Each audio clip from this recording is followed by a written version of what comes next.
ஒவ்வொரு டைமும் வெளிநாட்டுக்கு டூர் போயிட்டு வர்றப்பெல்லாம் அத்தனை கோடி முதலீடு இத்தனை கோடி முதலீடு சிஎம் அவர்கள் சிரிச்சுக்கிட்டே சொல்லுவாரு. சிஎம் சார் மனசை தொட்டு சொல்லுங்க, வெளிநாட்டு முதலீடா இல்ல வெளிநாட்டுல முதலீடா? ஒட்டுமொத்த தமிழ்நாட்டுக்கும் முதலீடா இல்ல உங்க குடும்பத்தோட முதலீடு வெளிநாட்டுக்கு போகுதா?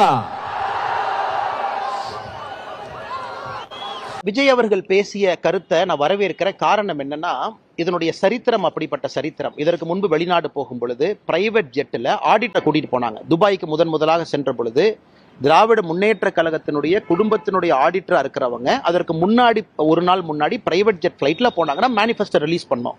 எந்த ஜெட்ல போனாங்க, 6 பேர் யார் போனாங்கன்னு. அப்படி இருக்கும் பொழுது முதலமைச்சர் அவர்கள் செல்வதற்கு ஒரு நாள் முன்னாடி குடும்பத்தினுடைய ஆடிட்டர் செல்லும் பொழுது பிரச்சனை வருது. நோபல் ஸ்டீல் அப்படிங்கிற நிறுவனத்தை நம்ம பேசணும். அந்த நிறுவனத்திற்கு 1000 கோடி ரூபாய் பணம் வருதுன்னு சொன்னாங்க. அந்த நிறுவனத்தில் எப்படி சில பேருக்கு அன்பில் மகேஷ் பொய்யாமொழி அவர்களுக்கு தொடர்பு இருக்குது அப்படிங்கிறத பற்றி நம்ம பேசியிருந்தோம். பல விஷயங்கள் நம்ம பேசியிருந்தோம். அதனால் நாம் ஆதாரத்தின் அடிப்படையில் இதற்கு முன்பு முதலமைச்சர் அவர்கள் சிங்கப்பூர், ஜப்பான், துபாய், ஐரோப்பிய நாடுகள் போகும் பொழுதெல்லாம் நாம் கேட்பது வெள்ளை அறிக்கை கொடுங்க. அதனால இந்த ட்ரிப்பை பொறுத்த வரைக்கும் அவர் 2 பக்கம் போயிருக்கார். ஜெர்மனி போயிருக்கிறாரு, யூகே போயிருக்கிறார்.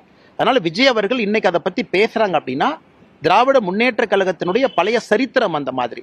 அதை அவர்கள் இல்லை என்று மறுத்தால் வெள்ளை அறிக்கை விடணும். இதுக்கு முன்னாடி துபாய்க்கு போனோம், சிங்கப்பூருக்கு போனோம், ஜப்பானுக்கு போனோம், என்ன கையெழுத்து போட்டோம், எவ்வளவு பணம் வந்துச்சு. இன்னைக்கு ஒரு விஷயத்தை புரிஞ்சுக்கணும், எல்லா நிறுவனங்களுமே மேக் இன் இந்தியா திட்டத்தின் மூலமாக, மத்திய அரசு மூலமாக, PLI மூலமாக ஒரு மாநிலத்துக்கு வர்றாங்க.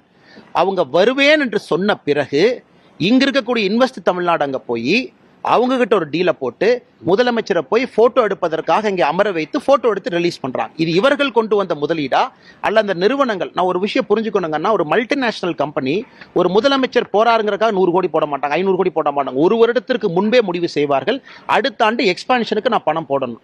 ஸோ மேக் இன் இந்தியா திட்டத்தின் மூலமாக வரக்கூடிய பணத்திற்கெல்லாம் இவங்க கொண்டாடுறாங்க. நேற்று பாருங்க 30,000 கோடி கப்பல் கட்டுமானத்துக்கு வந்து யாரு கொடுக்குறா? கொச்சின் ஷிப்யார்டு, மத்திய அரசுடைய நிறுவனம். மஸ்டாங் ஷிப்யார்டு, அது மத்திய அரசுடைய நிறுவனம். மத்திய அரசுடைய நிறுவனம் இன்னைக்கு தமிழ்நாட்டில் பணம் போட்டாலும் கூட அது இவங்க கொண்டாடுறாங்க. கொண்டாடுவது தவறு கிடையாது. மத்திய அரசினுடைய நிறுவனத்தினுடைய பணம்னு சொல்றதுக்கு என்ன பிரச்சனைங்கன்னா, 30,000 கோடி கப்பல் கட்டுமானத்திற்காக வரக்கூடிய பணம் பப்ளிக் செக்டர் யூனிட் PSU, மத்திய அரசின் PSU, அதையும் சொல்ல மாட்டாங்க. அதை மறைச்சு தனியார் நிறுவனம், வேறொரு நிறுவனம் எதுக்கு பொய் சொல்லணும்? திரு TRB ராஜா அவங்க இருக்காங்க, இண்டஸ்ட்ரீஸ் மினிஸ்டர். அந்த ட்வீட்டை பாருங்க. 30,000 கோடி எங்கிருந்து வந்துச்சுங்க? மத்திய அரசினுடைய PSU இல்லாம யாரு பணம் கொடுத்தாங்க?